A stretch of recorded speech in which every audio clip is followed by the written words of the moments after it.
Mesdames, Senhores, Messieurs, jovens, jeunes, queridos irmãos no ideal chers frères espírita, d'Idéal Spirit, que nos abençoe Jesus, que Jésus, o amigo l'ami incondicional inconditionnel das de nos nossas vies, vidas. nous bénisse.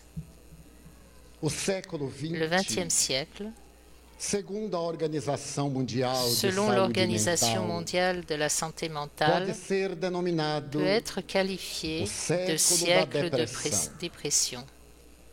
Em outra época da Auparavant, história, jamais houve Il n'y avait jamais eu de estatística statistiques tão aussi alarmante alarmantes como no século qu'au siècle último dernier em torno concernant desse ce distúrbio de trouble du comportamento comportement que cada dia qui menace chaque ameaça jour ainda mais davantage a la estrutura da structure de la sociedade société contemporânea. contemporaine. Acredita Cet mesmo organisme de esse santé órgão de saúde mentale mental que o estime século même XXI que le XXIe siècle far-se-á sera caracterizar caractérisé por um número ainda par mais un nombre encore expressivo plus important de de tourments tormentos de de nature natureza psychotique, psicótico-maníaco-depressive, maniaco-dépressive, em due razão à ce do fléau estertor qui que se s'abat abate sur l'humanité. sobre a própria humanidade. Il Merece convient que de considérer que o golpe que l'attaque sofrido pelos aux Estados États-Unis Unidos du no dia 11 11 de septembre setembro de do ano l'année dernière passado produziu na a grande produit pátria dans la grande patrie americana américaine o que os ce que les psicólogos psychologues denominam appellent o le processo processus depressivo dépressif do du choque choc pós-traumático. post-traumatique E as et les expectativas attentes pernicieuses perniciosas em entourant torno de de nouveaux novos attentats, ataques, des manifestations terroristes, des guerres intestines, des violences urbaines irão naturalmente contribuir contribueront à para que augmenter esse ce transtorno désordre venha qui perturbar em perturbe profondément profundidade non seulement la sociedade société como um dans son todo, ensemble, mas mais la a criature criatura humaine na sua dans son individualidade. individualité. Teólogos, Théologiens, sociologues, psychologues, preocupados soucieux com a de la saúde santé comportamental da criatura comportementale, humana, se posent des interrogam-se questions. quais as Quelle est la psicogêneses psychogénèse de ces desses troubles terrifiants? transtornos terrificantes. E Il cherche à estabelecer, établir, entre entre autres, que que la science ligada liée à la tecnologia technologie de maneira n'a nenhuma en conseguiu aucun cas réussi à modifier la structure de la créature humaine, que qui jornadeia passe entre du estertores désespoir e aux attentes expectativas amères, amargas, sans sem aucune qualquer certitude certeza otimista optimiste a respeito sur do futuro l'avenir e em torno sur do seu le présent. presente. A violência Et la urbana, violence urbaine, os fatores les facteurs psicossociais, psychosociaux, socio-econômicos, socio-économiques, socio-comportamentais, socio-comportementaux, des relations interpersonnelles, la mort des sentiments affectifs ont généré pour la créature humaine cet état d'attente regrettable où les mécanismes psychologiques facilitent l'apparition de troubles dépressifs. Cependant, si nous effectuons une analyse psychiatrique à caractère historique concernant l'homme, nous verrons que le problème dépressif fait partie de la structure psychophysiologique de cet être, dans son processus anthropo-socio-psychologique. En effet, à toutes les époques de l'humanité, la dépression a été présente dans l'organisme humain et a gravement perturbé la structure sociale, générant des troubles de plus en plus impressionnants et inquiétants. L'homme primitif, assoiffé de domination et de chasse, d'après les écrits et dessins rupestres, éprouvait également ce type d'amertume, à l'époque appelée mélancolie. Si nous revenons au Pithecanthropus erectus et l'imaginons contemplant l'horizon, après une dure journée ensoleillée, à l'âge du fer, il nous apparaîtra angoissé face aux incertitudes et aux attentes éprouvantes de la chasse, face aux besoins d'un abri pour l'affirmation du clan dans les civilisations agraires, surtout celles qui prospèrent sur les rives des grands fleuves comme le Gange, le Yangtze-Kiang, le Tigre, l'Euphrate, le Nil. Ces civilisations présentaient également des prototypes marqués par une amertume qui les conduirait inévitablement à des suicides néfastes ou à des troubles hallucinatoires pathologiques. Si nous ouvrons le Bhagavad Gita au hasard et nous arrêtons pour examiner le livre sacré du Vedanta, nous y trouverons le dialogue mémorable entre Krishna, la divinité, et Arjuna, son apprenti, qui reçoit du gourou des instructions sur la vie, plus ou moins en ces termes.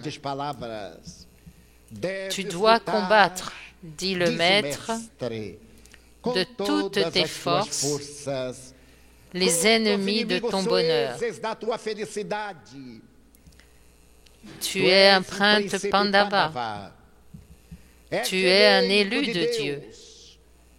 Mais tu dois lutter de toutes tes forces contre les gourous, qui sont les cruels adversaires de ton bonheur. Les Pandavas sont rares. Les gourous sont nombreux. Et il faut investir toutes tes forces avec toutes tes armes pour les vaincre. Sinon, ils détruiront ton bonheur. Le jeune homme, ne comprenant pas exactement ce que signifiait cette bataille, demanda au guide, « Mais comment? Et qui sont les gourous? Ce sont tes proches. Ils font partie de ton quotidien. Et tu dois les vaincre coûte que coûte, avant qu'ils ne déciment ton foyer psychique et ne brisent tes aspirations. » Alors, le jeune homme plongea dans la tristesse et la mélancolie. Comment pourrais-je tuer mes oncles, mes frères, mes cousins, ma famille? Où donc vais-je mener cette bataille cruelle? Krishna lui dit, dans le domaine de la conscience, car les gourous sont les vices. Les vices sont bien plus prolifiques que les vertus, qui sont les Pandavas. Les vertus sont rares et les vices considérables. Et tu devras mener un grand combat intérieur pour les vaincre. Alors, le jeune homme ressentit une profonde mélancolie. Si nous avançons dans la Bible et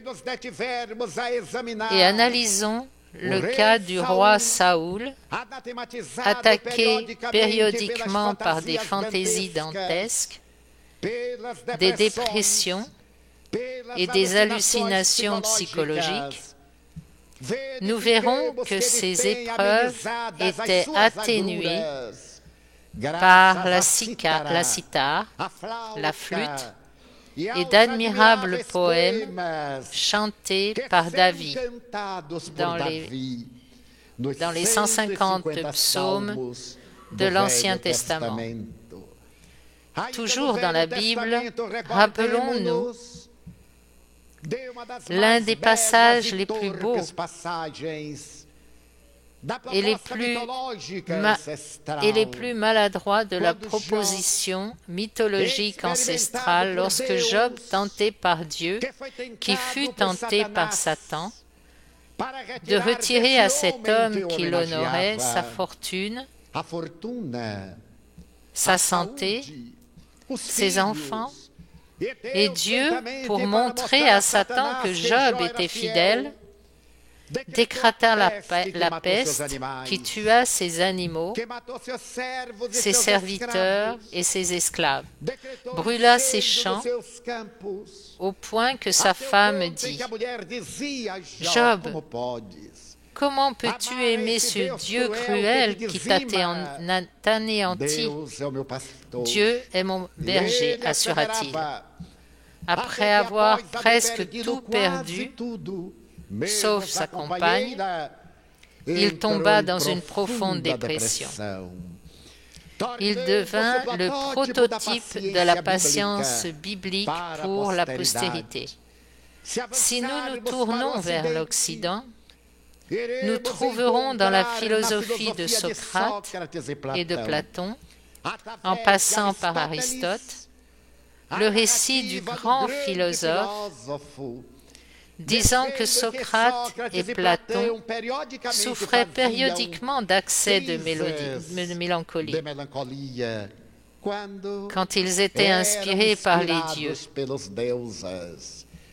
La mélancolie en Grèce a eu deux psychogénèses.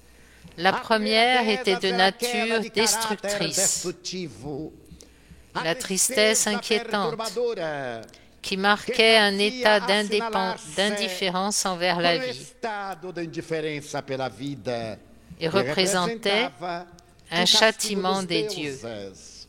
L'autre était l'état d'ouverture de la conscience pour être à l'écoute des dieux. Et le père de la médecine, 400 ans avant Jésus, avait déjà inclus dans ses livres de médecine des notes sur la mélancolie comme étant un trouble profond et une maladie qui n'en était pas une. Plus tard, environ 200 ans avant Jésus, un autre médecin grec, Galien, aura l'occasion d'examiner le problème de la santé et de la maladie et d'établir que la créature humaine est porteuse de 4 facteurs essentiels qu'il appelle les humeurs. Lorsque l'une de ces humeurs excessive et rare apparaît, la rupture de l'harmonie saine et les maladies s'installent. Les humeurs de Galien prédominèrent jusqu'au XVIIe et XVIIIe siècle, survivant pendant plus de 2000 ans. La bile noire, la bile jaune, les mucosités, le sang, et le médecin grec de l'an 150 avant Jésus, dans une analyse, aura l'occasion de détecter pour la première fois dans l'histoire la manifestation de troubles psychotiques et d'ouvrir un espace psychologique pour expliquer pourquoi la personne biologiquement et organiquement en bonne santé est porteuse d'un trouble qui transcende la capacité d'observation. La mélancolie qui dérive de la mélanine, responsable de la pigmentation, traversera l'histoire. Et à l'époque post-chrétienne, vers le IIe siècle, on parlera d'acédie, ou mal de l'âme, qui était l'état d'ennui, d'abattement moral, d'indifférence de la créature à l'égard de ses devoirs ecclésiastiques, qui accablait les moines et les moniales d'une tristesse infinie, lesquels abandonnaient leur travail, perdant leur affectivité. La mélancolie, appelée plus tard dépression, était également connue comme la maladie de l'affectivité, car le patient perd le sens de l'amour, de l'affection pour les êtres les plus chers, ce qui a toujours préoccupé la psychiatrie en premier lieu et plus récemment la psychologie. Et la dépression, désignée mélancolie, progresse jusqu'à recevoir une thérapie embryonnaire et grossière parce que Galien affirmait qu'elle était le résultat d'un excès de bile noire. Le corps qui produisait cette bile en excès devait l'éliminer et la thérapie consistait en des saignées, des laxatifs, des vomissements, si bien que les créatures mouraient de déshydratation. Et le taux de guérison était très bas. Rappelons qu'au Moyen Âge, jusqu'à la moitié du XVe et au XVIe siècle, la thérapie reste inchangée jusqu'au moment où la pensée de la Renaissance cherche à comprendre pourquoi Michel-Ange, sculptant son Moïse, ou la Pietà, ou peignant la chapelle Sixtine, était plongé dans cet abîme de mélancolie, passant ses journées perdues dans ce monde étrange d'ombre et d'angoisse, jusqu'au jour où Paracelse, avec d'autres médecins, cherche à interpréter la mélancolie d'un point de vue médical, avec la même thérapie que Galien, affirmant cependant que les patients dépressifs devaient être conduits dans des lieux bruyants, avec des gens bavards et festifs, pour supprimer cet état d'angoisse, ce qui est en désaccord avec la psychothérapie moderne. Le XVIe siècle et les suivants sont célèbres pour leur mélancolie. À l'examen de l'œuvre de Shakespeare, on verra que Hamlet, en robe noire, dans le château danois, demande à un crâne humain: être ou ne pas être? Telle est la question. Et face à la peur de la mort, puisqu'il allait mourir, dormir et rêver peut-être, qui sait?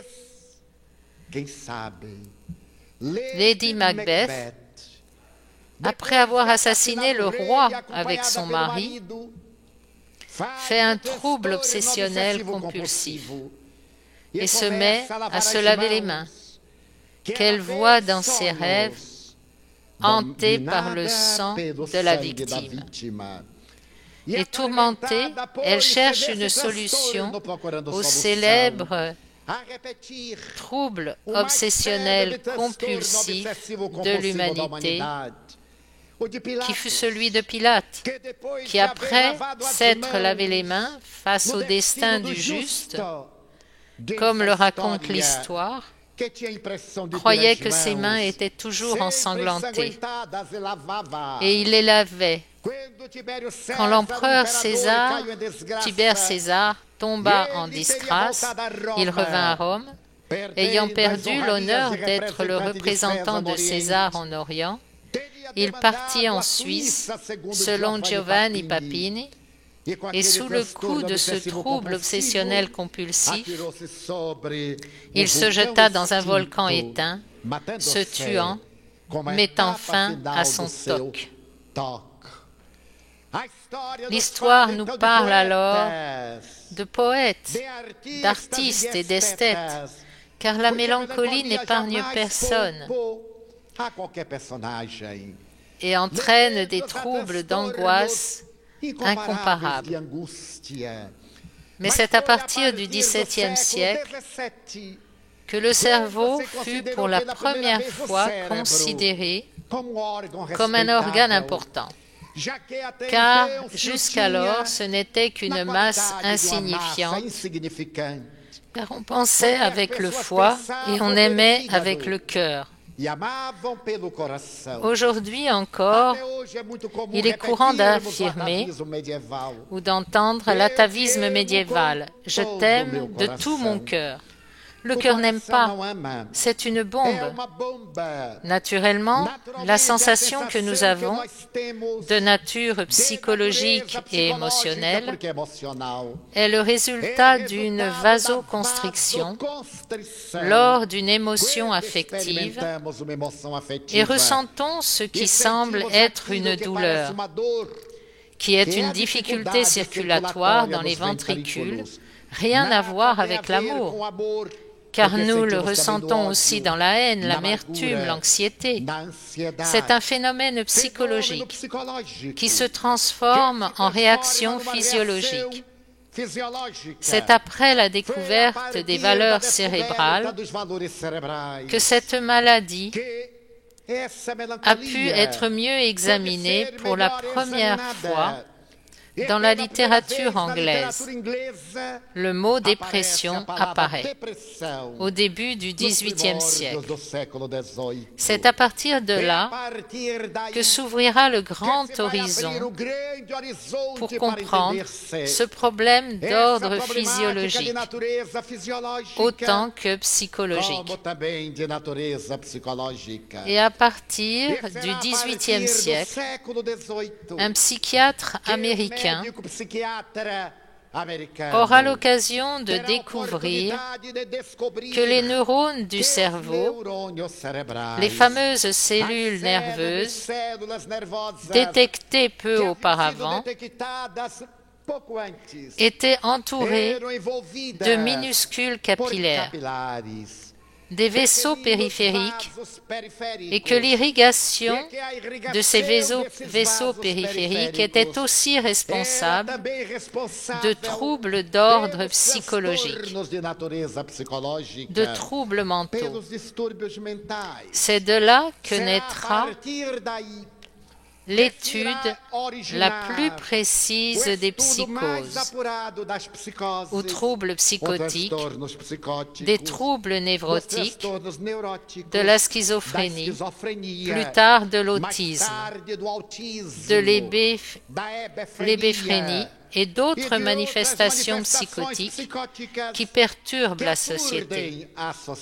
C'est le XIXe siècle, après le siècle des Lumières, qui permet de mieux comprendre la dépression.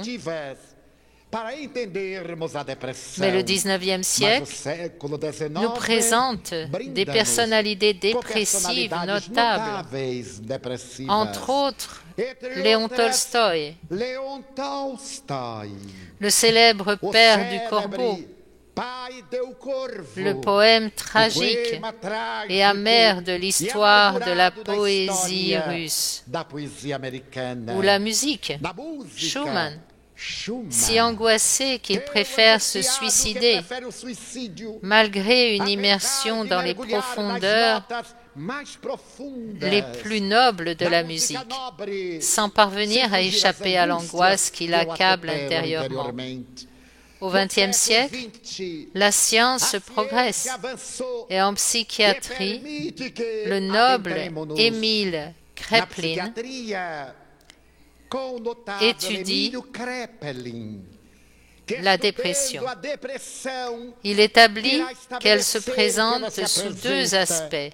Le premier est la tristesse, le manque d'intérêt pour la vie, l'isolement, l'apitoiement sur son sort, la peur de la vie qu'il qualifie d'unipolaire, et peu après, un élan d'euphorie, un changement radical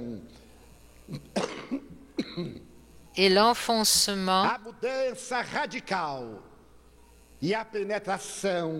dans un état opposé qui est la dépression bipolaire. L'individu sort de cette angoisse et commence à être en délire, avoir des hallucinations visuelles et auditives. Il croit entendre des voix, être un visionnaire, se prend pour un missionnaire esthète,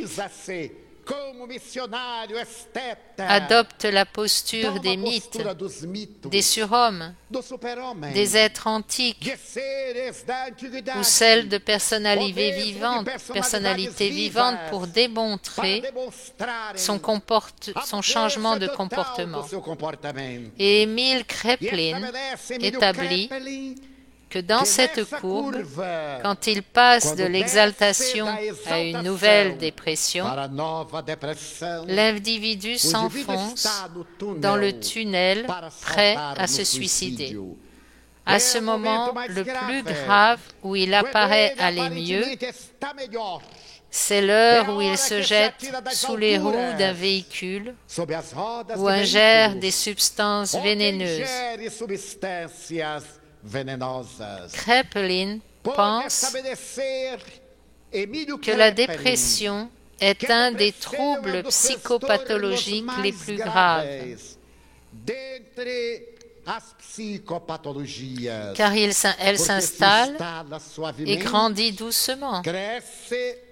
Et il est très difficile pour la créature de s'en libérer, car elle crée un état de satisfaction que nous aimons cultiver.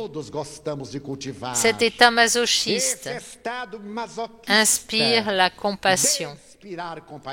Nous observons que certaines créatures se laissent entraîner par la compassion théorique et adorent ceux qui inspirent la compassion, devenant les prototypes de certains troubles de dévalorisation du moi profond. Elles se mettent à combattre des gens heureux, des gens joyeux, épanouis, qui ont réussi à surmonter les barrières de l'ego et à devenir des individus qui répandent la joie, qui illuminent. C'est le besoin que nous avons d'être malheureux, jusqu'à ce que nous trouvions quelqu'un de plus malheureux que nous, qui nous inspire de la compassion. La psychologie moderne lance un défi qui peut être plus ou moins posé en ces termes. N'inspirez pas la pitié, mais l'amour. Quand vous inspirez la pitié, vous tombez et renverser la joie des autres. Lorsque vous inspirez l'amour, vous vous élevez. Et vous élevez ceux qui sont en bas, cultivant la mélancolie. Mais vers 1900, Sigmund Freud ne manqua pas de comprendre l'intrigue de ce cruel désordre et écrivit un ouvrage mémorable qu'il intitula « Mélancolie et deuil ». Freud affirme que la mélancolie est centrée sur la perte, qu'il qualifie de deuil, de perte d'une personne. Soyons réalistes.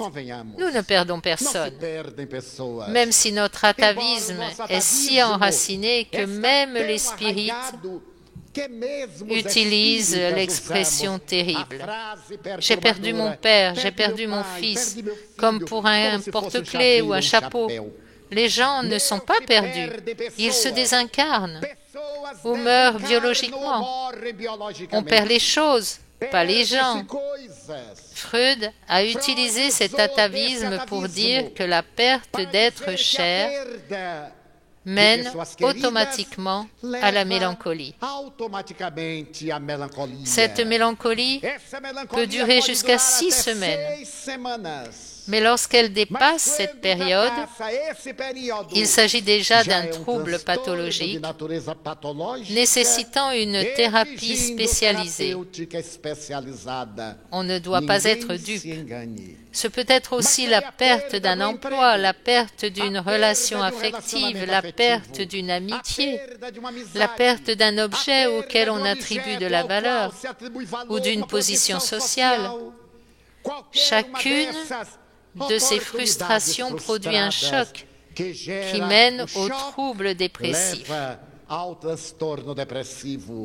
Freud ne savait pas l'expliquer, car à cette époque, les neurones du cerveau étaient peu connus. La grande saga des neurones cérébraux a commencé vers 1940, quand le cerveau, au début du XXe siècle, a été décodé par les neurophysiologistes, et vers 1940, il a été établi que l'être humain possédait 5 milliards de neurones cérébraux. À l'époque, on pensait qu'ils ne se régénéraient pas. C'étaient les seules cellules qui, en mourant, ne se régénéraient pas. Par conséquent, l'âge mental, l'état sain, devait diminuer à mesure que disparaissaient ces neurones. Vers 1940, on pensait qu'un citoyen ou une citoyenne de plus de 40 ans n'apprenait plus rien. Il était déjà trop vieux. C'était comme si les gens de 40 ans étaient vieillis par le poids de la tradition. Et ceux de 50 ans étaient trop vieux, incapables de réfléchir, ni d'épanouissement émotionnel. Ils n'étaient plus en condition d'apprendre, n'avaient plus de valeur. C'était l'atavisme, selon lequel la perte de neurones fait perdre à l'individu sa vivacité puisqu'ils sont responsables de son mouvement, de son métabolisme, de notre capacité mentale.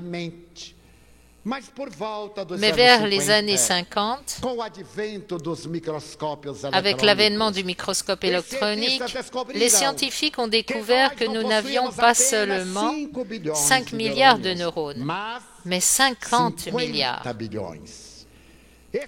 Et ils ont constaté qu'ils meurent chaque jour, environ 15 000 neurones, ce qui nous permet de vivre 60 ans, plutôt en bonne santé, pour réaliser de nouvelles expériences. Et la vie mentale est allée jusqu'à 60 ans, quand les gens ont commencé à dire qu'ils n'avaient plus la capacité d'apprendre. Ah, je suis trop vieux, je n'ai plus de mémoire, ma mémoire ne vaut plus rien. C'est juste que la personne a cessé de prendre soin d'elle et s'est accrochée à des frivolités, abandonnant l'habitude des bonnes mentalisations. Dans les années 1970, la neurophysiologie a établi que nous possédons 70 milliards de neurones.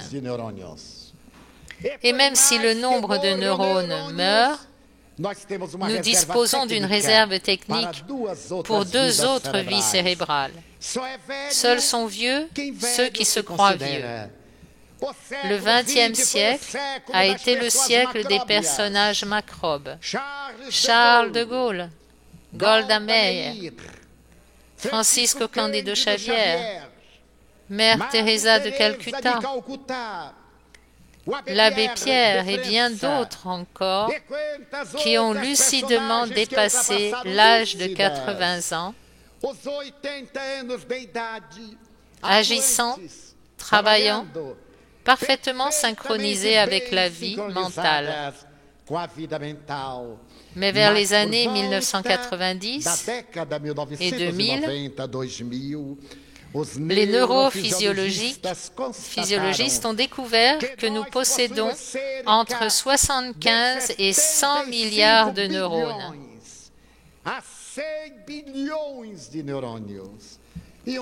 Et un fait plus fascinant est que les hommes possèdent quelques milliards de neurones de plus que les femmes,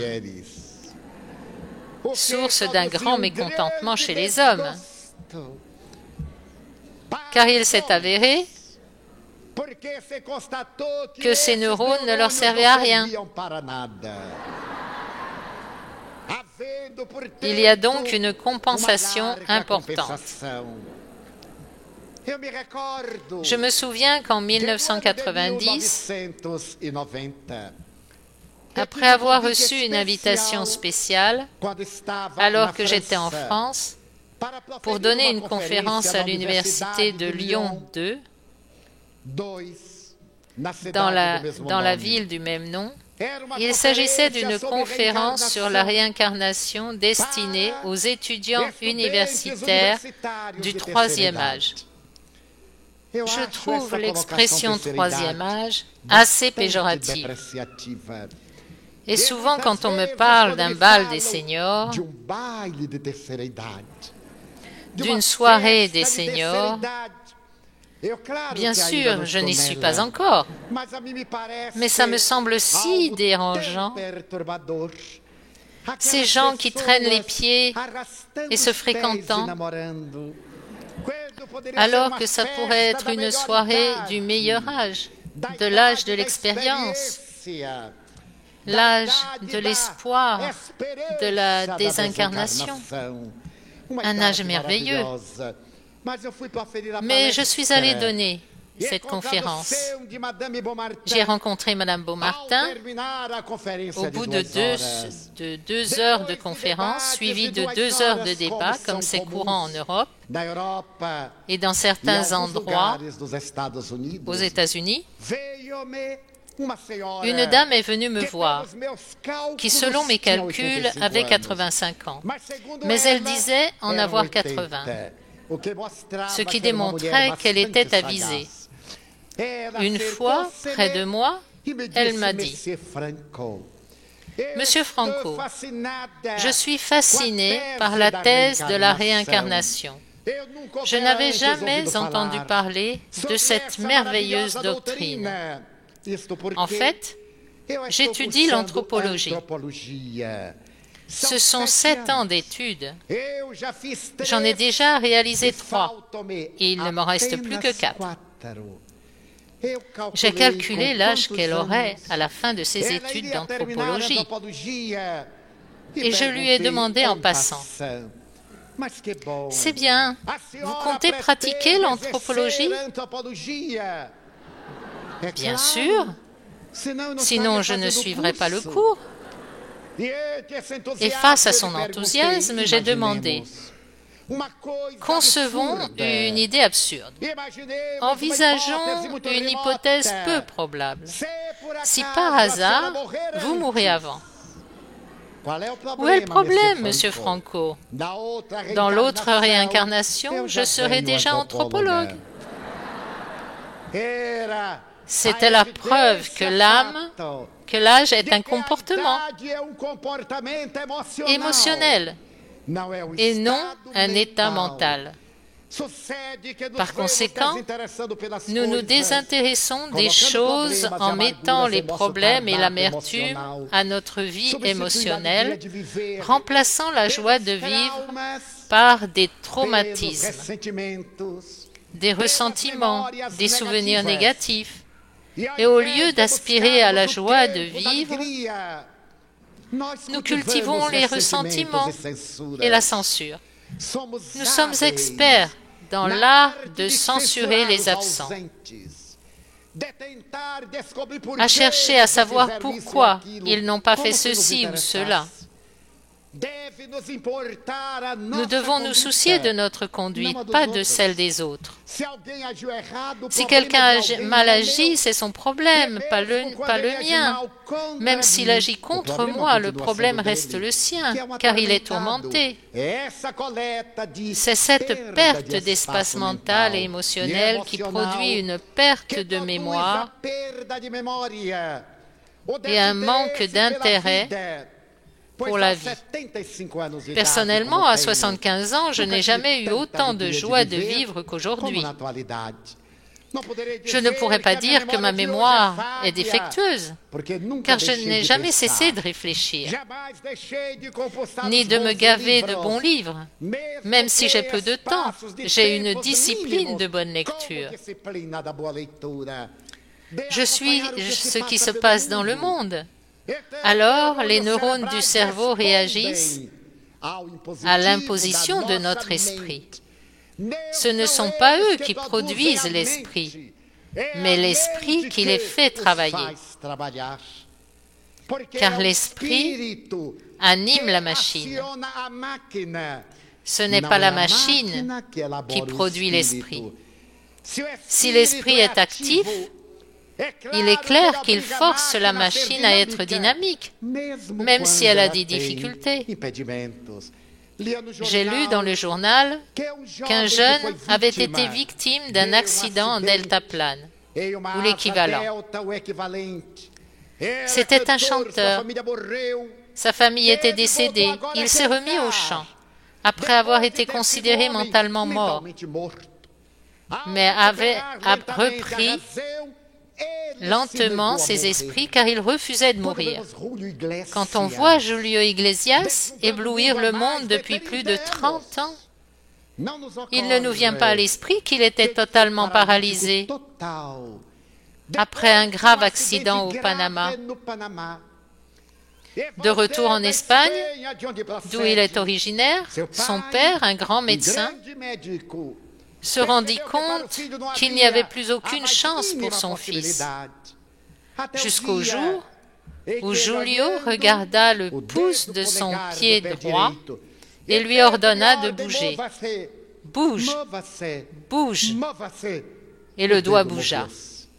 Il cria pour rappeler sa mère.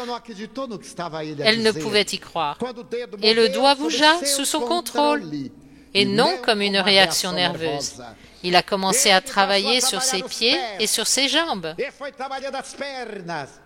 Un jour, un ami est venu le visiter et lui a lancé la guitare de manière inattendue.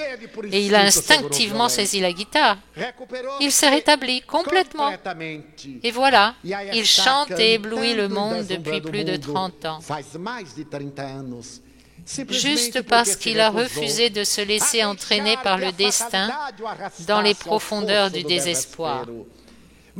Les scientifiques ont réalisé que ces neurones cérébraux sont de véritables glandes endocrines qui produisent des molécules. Une certaine molécule dont notre tractus gastro-intestinal est riche, et très riche une zone post-cérébrale. Ces molécules appelées peptides, si produites dans le cerveau, sont appelées neuropeptides. Et les scientifiques ont déjà découvert 64 neuropeptides cérébraux. Et d'autres, comme les endorphines, responsables du maintien de la vie. Combien de fois avons-nous trouvé un bleu à la jambe ou au bras et nous avons dit « Je ne me souviens pas avoir reçu un choc, ce coup ». Mais notre cerveau a vu quand cela allait arriver et a libéré des endorphines dans notre circulation pour agir tout de suite comme une substance nous défendant de la douleur, comme la morphine. La science a découvert parmi ces 64 manifestations neuropeptidiques certaines qui sont fondamentales pour notre équilibre dans les doses minimales qu'elles sécrètent.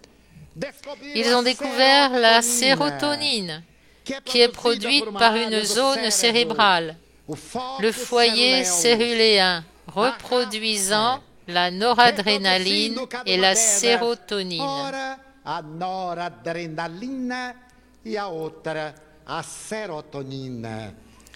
Ce sont deux substances appelées substances de l'affectivité.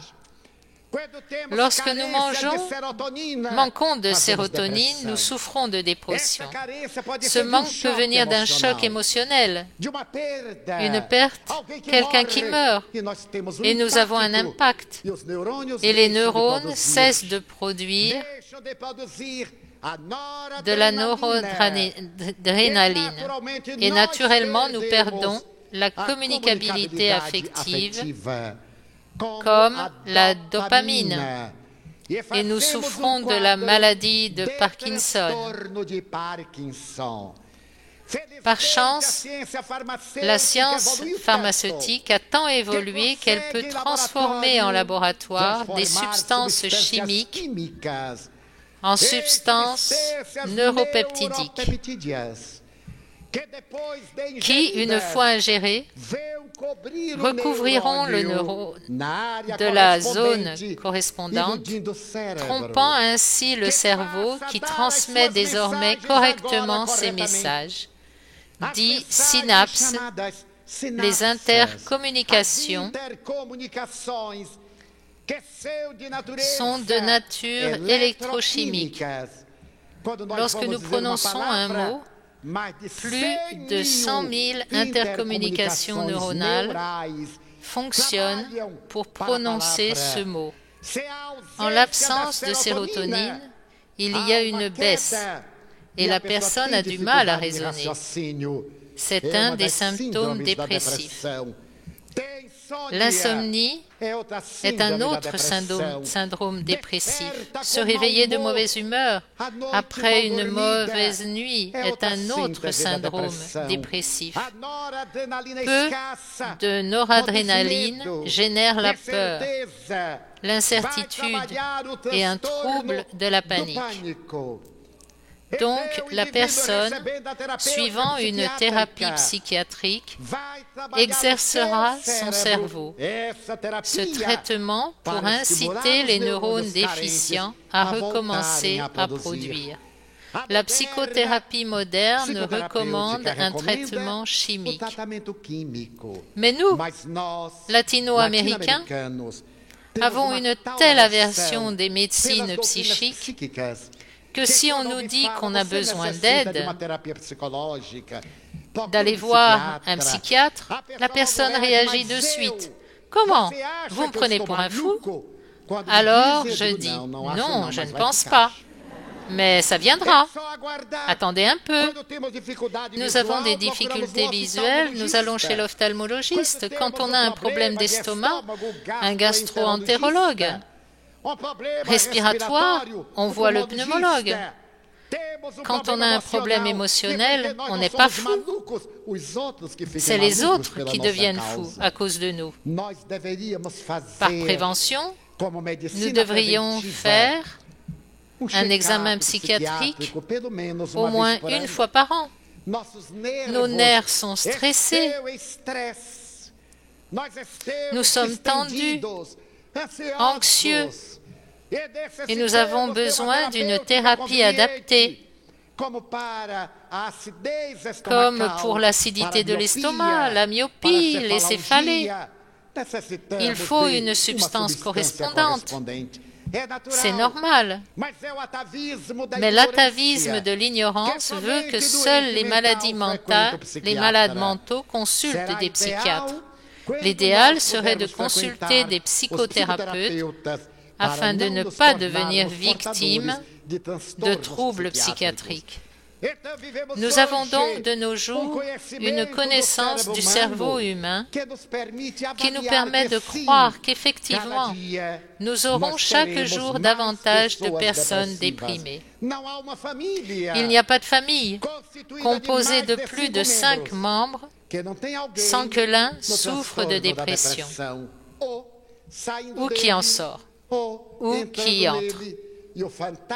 C'est notre fantôme du futur. Que faire? Joanna de Angelis, Esprit, dans son œuvre psychologique, suggère de bannir 2 mots de nos dictionnaires et supprimer 2 comportements de notre conduite. Les mots sont culpabilité et péché. Un héritage du Moyen-Âge. Le péché d'Adam. Jusqu'à ce jour, on parle de ce péché que je ne peux comprendre. Le péché de désobéissance dont naîtront les êtres humains. Si Adam et Ève n'avaient pas désobéi à l'ordre de manger l'arbre symbolique du bien et du mal, que la psychanalyse démystifie, le jardin d'Éden sont l'enfance, la période pré-libido, où tout est naturel. L'arbre d'Éden est le serpent Kundalini en termes hindous. C'est le moment de la sexualité où la personne perçoit les organes annexes et a des impulsions. C'est le symbolisme de quitter la pureté, le paradis, pour entrer dans la vie, pour affronter les défis. La nécessité biologique, sans laquelle il n'y aurait pas d'humanité, et la création serait une stupidité. L'univers tout entier pour ces 2 parasites à l'intérieur d'un paradis, à ne rien faire, pas même à contempler Dieu. Alors cet héritage du péché, qui serait la cohabitation du fait de la désobéissance, la psychologie moderne l'a banni de nos univers et de nos dictionnaires. Il n'y a pas de péché, mais un esprit pervers. Il y a des gens qui s'orientent vers la sensualité, vers des choses viles ou qui ont un sens positif qu'elles rendent négatif. Certains prennent même soin de couvrir d'ombre le disque solaire. Il y a toujours une charge pessimiste. La censure est sur le bout de la langue. Ce n'est pas un péché, c'est un trouble du comportement émotionnel. Ce n'est pas... Si un être s'abandonne à la décadence, il n'est pas pécheur, il est dissolu. Et l'autre mot est culpabilité, qui est aussi un mot médiéval, car tout péché et toute culpabilité doivent être punis. Les doctrines modernes le remplacent et Joanna de Angelis suggère le mot responsabilité. Chacun est responsable de ses bonnes et de ses mauvaises actions. Nous ne sommes pas coupables, mais responsables. Le responsable ne sera pas puni, mais rappelé à l'ordre pour réparer le tort et préserver le droit. Supprimons déjà ainsi un grand fardeau de notre comportement psychologique en faisant disparaître la culpabilité et le péché. Ainsi, nous n'aurons plus cette conscience des erreurs commises pour nous perturber, réduisant notre conflit psychologique. Si une femme a recours à un avortement criminel, elle n'est pas coupable, mais responsable du fait d'avorter. Elle n'est pas la seule. L'homme qui l'a fécondée aussi. Le contexte social dur qui lui a fait peur, l'arbitraire familial et l'avorteur sont 2 responsables. Mais le machisme ancestral condamnait les femmes comme si elles avortaient seules, comme si elles s'étaient auto-fécondées et méritaient l'exécration publique, la haine sociale et devaient être sanctionnées. L'opinion de nos jours est correcte. Quand une personne tombe, il y a ceux qui sont responsables de sa chute C'est normal, nous sommes tous responsables, même du contexte injuste. Alors, on dira que c'est la faute du gouvernement ou de Dieu. Non, c'est notre responsabilité. Le gouvernement, c'est nous. Les élections arrivent.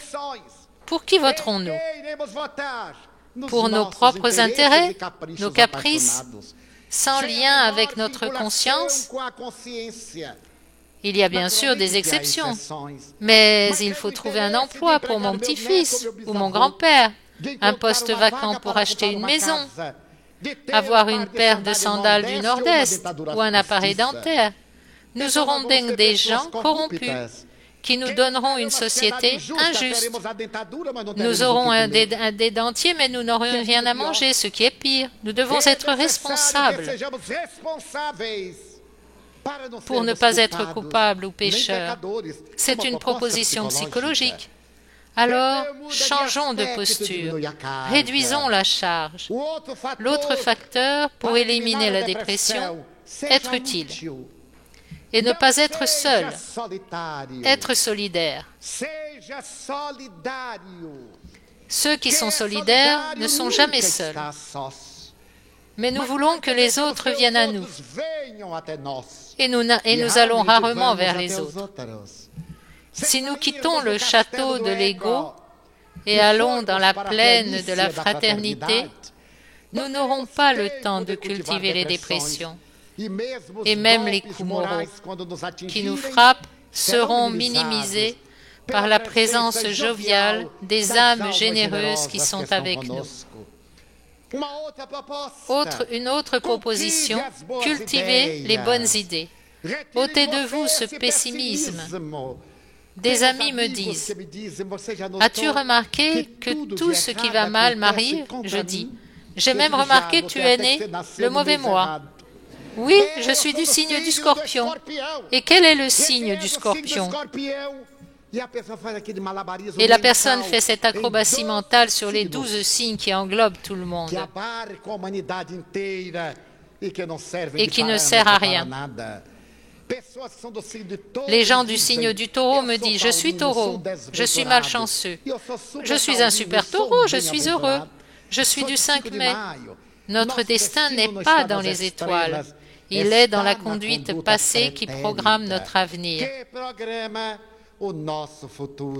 Dans cette vision, l'Évangile de Jésus nous offre le plus grand traité de psychothérapie de l'humanité, puisqu'il fut le seul psychothérapeute connu. Nous pouvons guérir de notre dépression. Si vous êtes déprimé, sortez un peu du château de votre amertume et allez rendre visite à quelqu'un dont le corps est couvert de plaies et d'ulcérations et comparez. Allez voir un souffrant du cancer. Une amie de São Paulo, atteinte d'un cancer, m'a dit qu'elle avait été admise à l'hôpital du cancer. Et je suis allée lui rendre visite. Elle m'a demandé, « Mais Divaldo, toi qui voyages tant, tu viens me voir ?» Naturellement, je suis en transit. J'en ai profité pour venir te dire bonjour. Mais il pleut. Et où est le problème? Nous ne pouvons rendre visite aux gens l'été, seulement à l'été et au printemps, mais en automne et en hiver, nous mangeons et travaillons aussi. On a bien ri. Puis, elle m'a raconté qu'un ami comme moi était venu à l'hôpital. Et à son arrivée, il dit, « Oh, quelle circulation! Quelle vie misérable! Quel temps j'ai mis pour arriver ici! Quel salaire! Quel prix! » Elle dit alors, « Tu veux prendre ma place et je prends la tienne ?» Notre vieille habitude de nous plaindre, d'être pessimiste. Et quand on est face à une personne mourant d'un cancer, prenant de la morphine pour atténuer la douleur, nous nous plaignons de la pluie.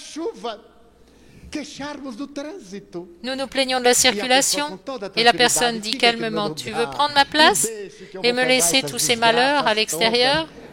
Changeons notre paysage mental comme l'amour seul peut le faire. Quand nous aimons, nous disposons naturellement de ressources et surmontons nos déficiences grâce à de nouvelles et merveilleuses forces. Et quand le problème vient d'un manque de neuropeptides, il existe des substances médicales. Prenons-en. Nous avons cette manie. Ah, mon mari est très déprimé. Mais il ne veut pas voir un psychologue, ni même parler à un psychiatre. Je dis alors, vous pouvez préparer les funérailles, il va mourir. Hypocrite, nous disons, non chérie, tu vas très bien aujourd'hui, extérieurement, mais intérieurement, il est déprimé. Il ne va pas bien. Et demain, ce sera pire. Il faut prendre des médicaments.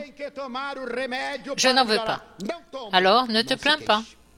Nous devons être pratiques, honnêtes et sincères. Si nous aimons nos malades, soyons honnêtes.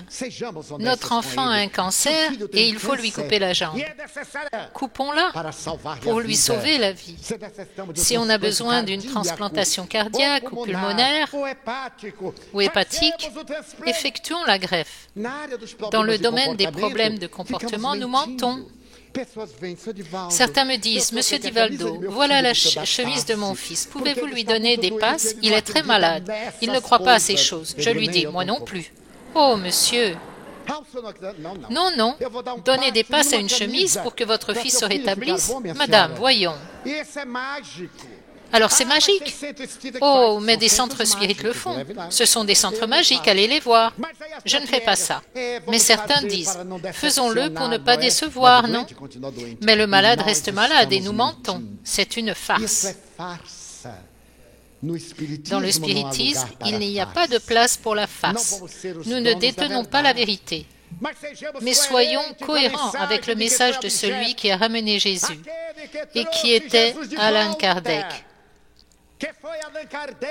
Dans la codification, le premier psychologue non académique des temps modernes. Le spiritisme est un traité de psychothérapie. Ici se trouve un homme vénérable. Pardonnez-moi mon manque de délicatesse, qui est Monsieur Aderlindo Sarrosris. Nous sommes amis depuis 1946. Lors de notre rencontre aux 2 rue Roberto Correia, au Largo de Roma, à Salvador, emmené par sa sœur, également là, l'une des bienfaitrices de ma vie, ma médiumnité commençait à se manifester. Et les esprits m'étourdissaient. Je passais des nuits blanches. Comme nous étions amis, nous nous réunissions. Elle, son mari, moi et Nilsson, pour chanter et prier. C'est tout ce que nous savions faire. Chez eux, dans une rue qui n'était pas encore pavée, le 5 décembre 1945, nous nous sommes rencontrés et l'esprit qui communiquait à travers moi par la psychophonie, nommé Manuel da Silva, leur a dit: aujourd'hui, je vais devoir me retirer. Ma tâche est achevée et désormais, un esprit amical viendra à ma place. Quand j'ai retrouvé la lucidité, une fois revenu à la normale, ils me dirent que Manuel da Silva ne communiquerait plus. À sa place viendrait un esprit amical. Je fus très déçu. J'étais passé par un état de transe inconsciente. Nous ne connaissions pas le spiritisme. Nous n'avions jamais lu une page sur le spiritisme. Ce fut le début de notre aventure qui eut lieu chez vous, Eunice et Celso. Lors de notre rencontre avec Ederlindo, une autorité dans l'organisme de retraite IAPI à Aracaju, en 1947, il nous invita, Nilsson et moi, à passer quelques jours chez lui.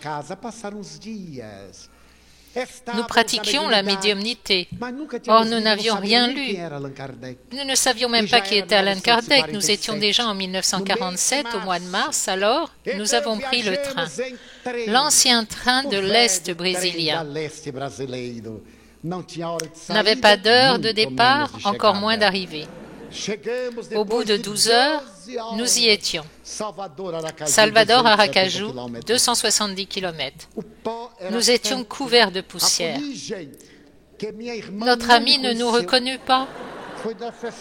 Je dû nettoyer mon visage pour qu'elle sache qui j'étais. Nous sommes donc restés chez eux. C'était Travessa Martinho, au numéro 85. 2 jours plus tard, Ederlindo dit: Divaldo, tu veux venir à l'Union Spirit de Sergipe, rue Santa Luzia, pour dire ce que tu vois? On n'a aucune idée de ce qu'est un médium, ce qu'il ressent. Je dis, je ne sais pas non plus. Tu diras comment tu vois, comment tu entends, comment tu incorpores. Bon, avec grand plaisir. Ce jour-là, sur la table du salon, je vis la revue Reformador. Je la pris, l'ouvris, et il y avait la légende de la guerre d'Humberto de Campos, par l'intermédiaire de Francisco Cândido Xavier, plutôt frère X, pseudonyme d'Humberto. C'était si beau que je la mémorisais. Ce soir-là, nous allâmes à l'Union Spirit de Sergipe, alors présidée par José Martins Peralva Sobrinho. Nous étions 22 personnes, un public nombreux. Voyant cette foule, je commençais à transpirer. Je n'avais jamais pris la parole en public, mais il y avait là la médium la plus remarquable que je connaissais déjà. Une dame modeste, Madame Amélia. Je ne savais pas non plus que j'étais un médium. Très bien, le moment venu, on me donna la parole et j'ai commencé comme à la coutume. Très chères dames, très chers messieurs. Et comme j'étais plus ignorant qu'aujourd'hui, j'ai commencé à me dire que votre Seigneurie et votre Excellence devaient être la deuxième personne du pluriel. Votre Excellence savait, et je fis le premier faux pas grammatical. Je vais vous raconter la légende de la guerre, de l'esprit frère X, par l'intermédiaire de Francisco Cândido Xavier. Au moment de parler, j'avais tout oublié. Quelque chose de terrible se produisit. Je commençais à suer davantage et rien ne me revenait à l'esprit. Donc, je me rassis et je dis, « Écoutez, je n'ai rien à dire. » Quand un homme de petite taille, portant des lunettes à monture fine et une grosse tête, un costume en lin, entra par les 3 couloirs. La main sur mon épaule, il me dit, « Lève-toi. Je suis Humberto de Campos. Je parlerai par toi. » Celui qui veut servir Jésus est toujours debout. Je me levai et je dis, « Un moment, s'il vous plaît. » Puis, tout en parlant, je me dis, « Mon Dieu, comme je suis intelligent. » Je ne savais pas. Je ne me savais pas si intelligent. J'ai dit des choses que je ne savais pas, merveilleuses. Quand j'eus fini, 40 minutes après, il y eut des applaudissements. Quelle ovation! Et Madame Amélia dit, « Quand ce jeune s'est mis à parler, j'ai vu arriver des enfants et des cygnes avec un traîneau plein d'enfants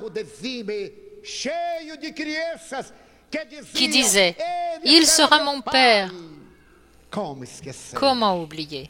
Elle avait prédit la Mansión do Caminho 5 ans plus tôt.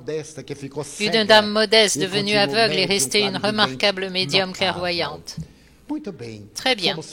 Nous allions repartir quand Peralva me demanda, « Divaldo, il y a une séance demain. Tu veux encore parler? » D'accord, c'était si facile. Le lendemain, à mon arrivée à la rue Santa Luzia, le siège de la Fédération de l'Union, qui représentait peut-être à l'époque 1/10 de cet espace, était pleine. Je demandai à un monsieur, « Que va-t-il se passer ici ?» Il dit, « Une conférence. De qui ?»« Ah, d'un jeune de Bahia. Qui est-ce? C'est toi. » Je ne savais pas que c'était moi. Nous entrâmes, Ederlindo, Lucília, Nilsson et moi. Une fois assis à la table, On me donna la parole. Je regardais cette foule de plus de 100 personnes et je me mis à dire « Excellentissime », mais l'Esprit ne vint pas. Je repris. Je vais raconter la légende de la guerre, mais j'avais oublié. Alors je dis, écoutez, hier, j'ai mémorisé la légende de la guerre, et j'ai oublié, mais un esprit est venu. Aujourd'hui, je ne m'en souviens plus, mais l'esprit n'est pas là. Je n'ai donc rien à dire, je me suis rassis. Une fois assis, j'entendis la même voix. Lève-toi, et je vais te donner la première leçon de responsabilité. Comment accepter de parler en public sans en avoir la moindre capacité? Je parlerai pour eux, pas pour toi. Pour l'amour de Dieu, s'il vous plaît, parlez, je ferai n'importe quoi. Sortez-moi de cette situation, je dis. Un instant, l'Esprit est arrivé et j'ai parlé. J'ai parlé. Une fois fini, il me dit, écris à Francisco Cândido Xavier et demande-lui de te guider. De là est née ma première lettre au vénérable apôtre, dans laquelle, bien sûr, je commençais par « Votre Excellence Francisco Cândido Xavier ». Et des mois plus tard, je reçus une réponse. « Mon cher Divaldo ». Il avait compris. Et quand Ederlindo déménagea à Belo Horizonte, il m'invita à nouveau à y aller. Et en mars 1948, à Belo Horizonte, au complexe Inapiarius, quelqu'un dit « Aujourd'hui, Chico Xavier sera à Belo Horizonte, chez Madame Lucille Cavalcante. Rue Tupinambá, 320, Foto Minas. » Nous y allâmes. C'était un mardi après-midi. Il sortit d'une voiture, nous étions tous les deux jeunes. Il avait alors 38 ans, potelé et jovial, avec un béret en daim bleu qu'il m'offrit après. Il serra tout le monde dans ses bras et quand il vint à moi, il m'étreignit et me dit « Comme c'est bon de te voir physiquement, Divaldo !» Et moi, bêtement, je fis « Et comment sais-tu que je suis moi ?» Emmanuel m'a emmené chez toi. Et je me souviens du portrait que tu as sur le mur de ta chambre de l'esprit José Pititinga, fondateur de l'Union Spirit Baianaise. Prends mon bras et ne le lâche pas.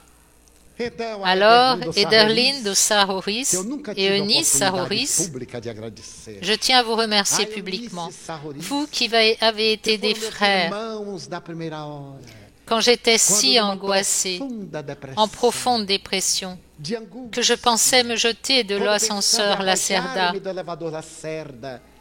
parce que j'avais perdu mon premier emploi à la SATMA Sul América, terre et mer et accident. En août 1945, nous avons commencé la médiumnité et avec le livre des esprits, nous est parvenue la thérapie. Je veux dire à ces mots que dans le processus de dépression, il y a aussi la psychogénèse spirituelle, les obsessions, l'interférence d'entités perverses, envieuses, mystificatrices et adversaires, qui veulent nous empêcher d'avancer et rappeler nos erreurs perpétrées dans les existences passées. Et la thérapie, à côté de la thérapie médicale, est l'étude du spiritisme et de la psychothérapie de l'Évangile, maintenant dévoilée par la révélation de Kardec. En cette heure grave de la société, où obsession, dépression, obsession, schizophrénie, psychose profonde, obsession, autisme, obsession, où les horizons se confondent et les frontières se mélangent, la divinité a envoyé la science médicale et le consolateur pour que les deux élèvent la société pour le millénaire à venir, afin que la terre ne soit plus un monde d'épreuves et d'expiation, mais un monde de régénération, pour que l'humanité soit délivrée de tant de pandémies qu'elle ne mérite plus. Elle est allée chercher le sida parce qu'elle l'a voulu, du fait de sa conduite répréhensible dans le domaine de la promiscuité sexuelle, avec aujourd'hui 40 millions d'infectés. Et à chaque seconde, 6 nouvelles personnes sont infectées. Et chaque année, meurent 6 millions de personnes à cause de notre irresponsabilité et de celle de certaines autorités. Il faut cultiver l'amour. L'amour de soi, le respect de soi-même, et sortir de cette triste situation de dépression qui nous opprime, pour exalter la nouvelle ère de solidarité, de tendresse, d'amour, à l'image de ces missionnaires qui nous ont précédés et de ceux qui viendront après nous. Dans la psychogénèse des troubles dépressifs, aussi appelés psychotiques maniaco-dépressifs, divers, obsessionnels, compulsifs, phobiques, état de panique et autres, ayons le courage d'introjecter Jésus. Et avec cet ami inconditionnel, disons, Jésus, Seigneur, je voudrais être une voie lactée, d'étoiles pour que les nuits sur terre soient plus belles. Mais dans ma petitesse, je veux te dire, puisque je ne peux pas être un chemin d'étoiles, laisse-moi être une luciole dans la nuit noire, illuminant l'amertume de ceux qui marchent dans les ténèbres.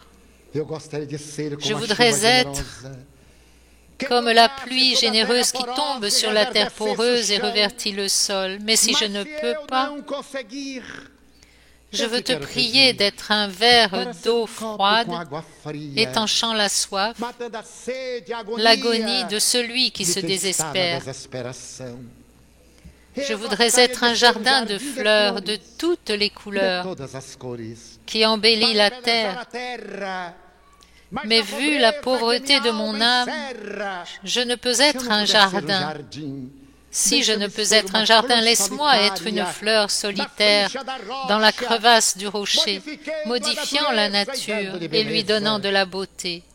Je voudrais être un champ de blé mûr pour remplir de pain la table de l'humanité.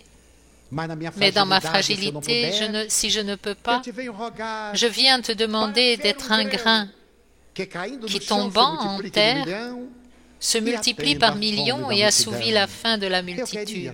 Je voudrais, Seigneur, être la montagne imposante d'où on peut voir la terre entière.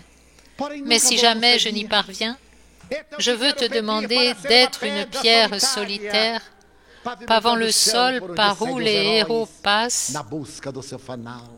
en quête de leur objectif. Je voudrais être une échelle qui mènerait le saint au paradis et je pourrais conquérir les cieux, mais malgré mes efforts, si je n'y arrive pas, j'aimerais être à la première marche.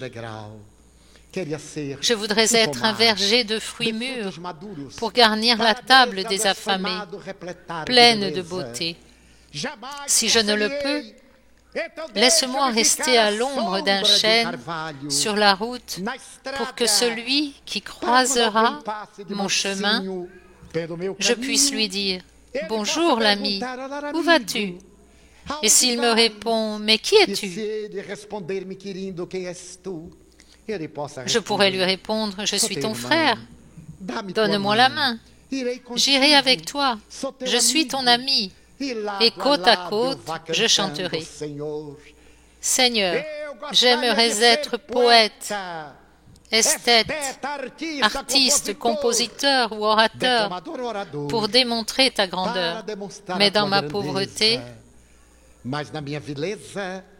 comme je manque d'ardeur et de génie, de beauté et d'harmonie, permets-moi juste de te dire que j'aime la vie, qui pour moi est belle et consentie. Merci beaucoup, Seigneur, parce que je suis né. Merci beaucoup, car je crois en toi, pour ton amour. Merci, Seigneur, pour votre attention. Merci à tous.